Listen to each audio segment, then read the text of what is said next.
This particular slide that you can see now obviously has a bit of a military theme, just given my own background. But don't get bogged down in that. It's just, I think it's useful for illustrating a few of the key points.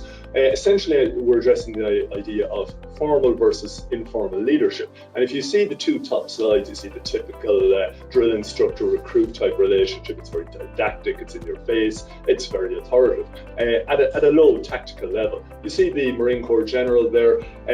Even a general who has very solid authority has to project himself in a certain way to his subordinates, but it's based on authority in a benign way. And if you look at his chest of ribbons, that's his military CV. So his soldiers know who he is, where he comes from. It's very important, but it justifies, legitimizes his authority. Moving on down, you see President Trump with General H.R. McMaster, who was his national security advisor at one point. McMaster is a very interesting man. He's as much a warrior as a diplomat.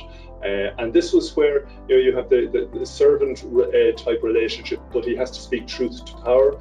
It requires a military officer to be quite adaptive in his thinking in terms of how he deals with the civilian leadership. And now moving on, you see an Irish officer there dealing with some kids in South Lebanon. This is far more informal. This is where a soldier has to be much more fluid in their thinking and their relationship building. Now, we're at a point where I'm sure those of you in business can see that this is something that relates to you as well in terms of how you form your relationships and you manage those relationships. And the last man there, you see the blue beret with the moustache, is a man called Commandant Pat Quinlan, who led a company of Irish troops at a place called Jadaba, where there was a battle in 1961 in the Congo. You may have heard about it. I threw it in myself. I wrote a book about it. I'm quite familiar with it. Pat Quinlan is a very interesting man. As a military leader, he didn't have much authority and he was cut off from his strategic leadership.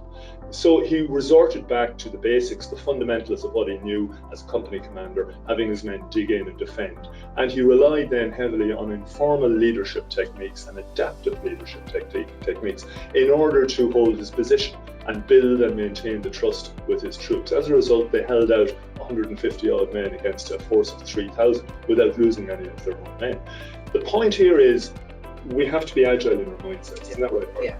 And we have to use the tools of both authoritative and informal leadership. Exactly, yeah. And if we think back again, we invite you to think about good boss, bad boss. So as you're thinking about that, think about the style of leadership that they used: formal, informal, authoritative, or using their own referential power or influence.